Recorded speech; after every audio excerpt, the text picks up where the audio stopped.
Indianapolis. Let's run the hurry up. What are you hearing? Let's start with Aaron Rodgers.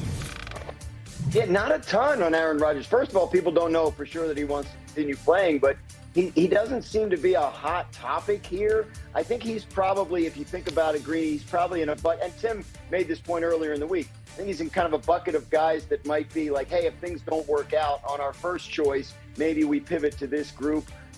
41 years old. And again, we still don't know for a fact that he wants to continue his career. So we'll see. That market could take a while to form. The Indianapolis Colts have Anthony Richardson heading into his third year, but their GM, Chris Ballard, said yesterday that they plan to bring in a veteran from the outside who would compete. He said it would be an open competition. So Anthony Richardson may have to fight for his job going into a critical season here.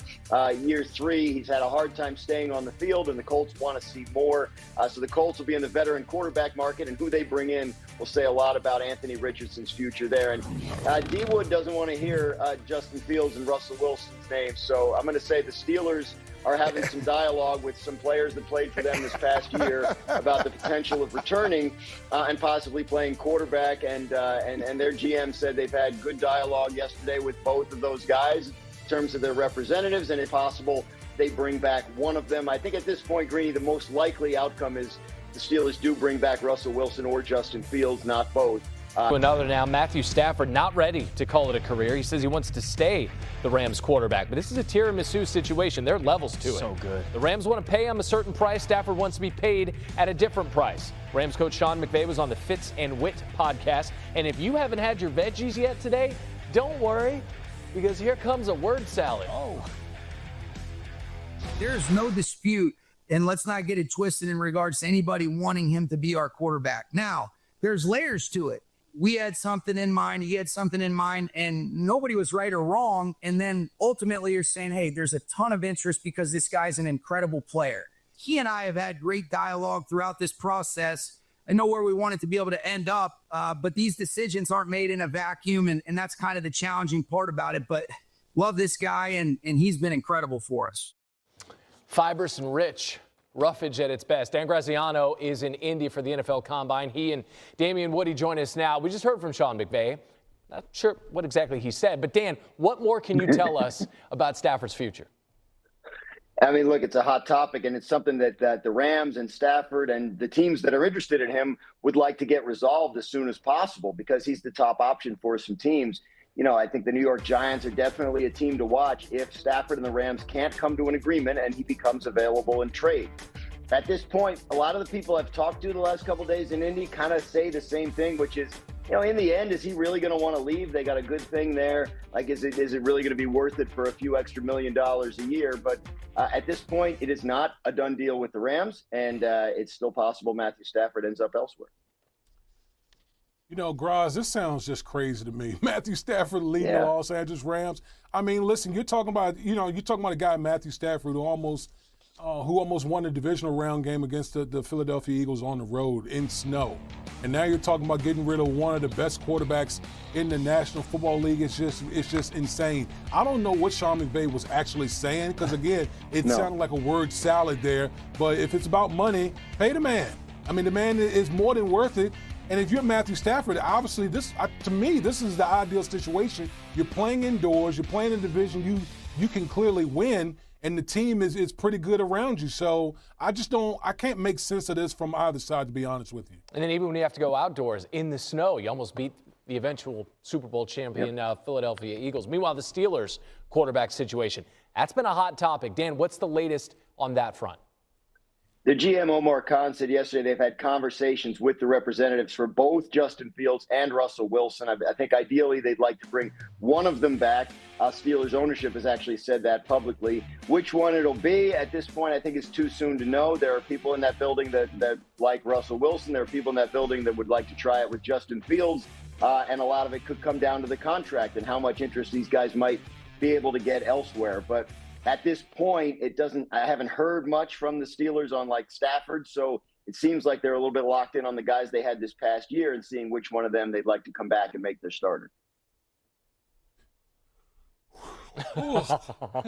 I mean, right? Wake me up when something exciting happens in Pittsburgh. I mean, you're talking about trying to run it back with one of the two guys that you had on the roster. Mike Tomlin has constantly talked about the standard is a standard. And again, I'll say, well, what's the standard in Pittsburgh?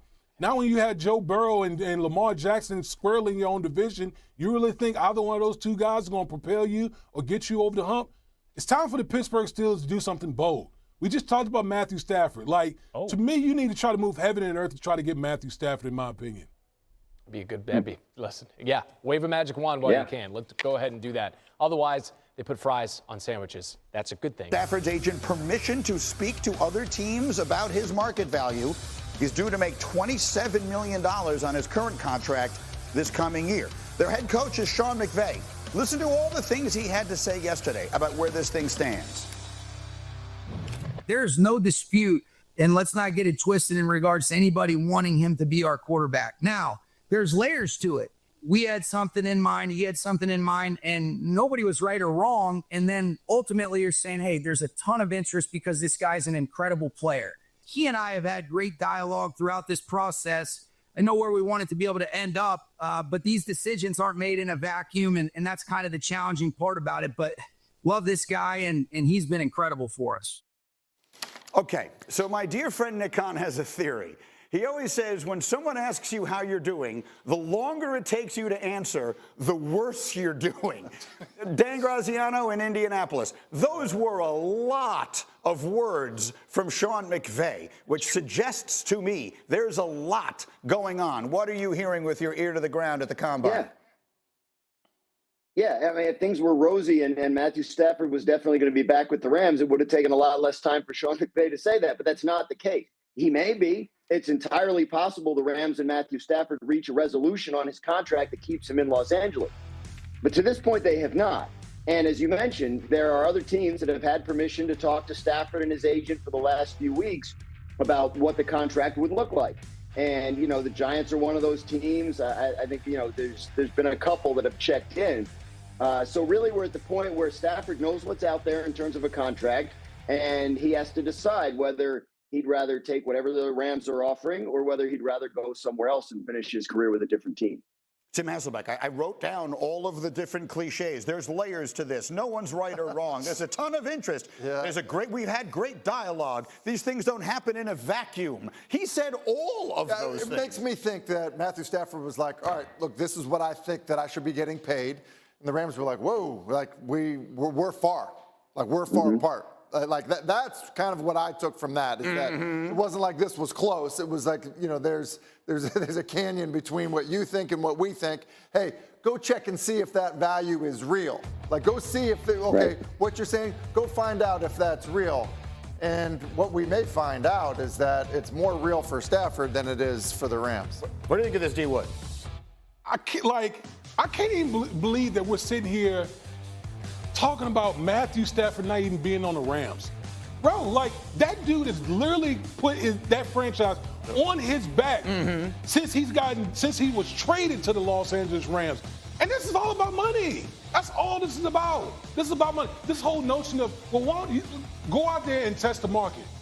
Do you know how many desperate teams are out there looking for a quarterback that need one? The Pittsburgh Steelers need to move heaven and earth to get a quarterback. I don't want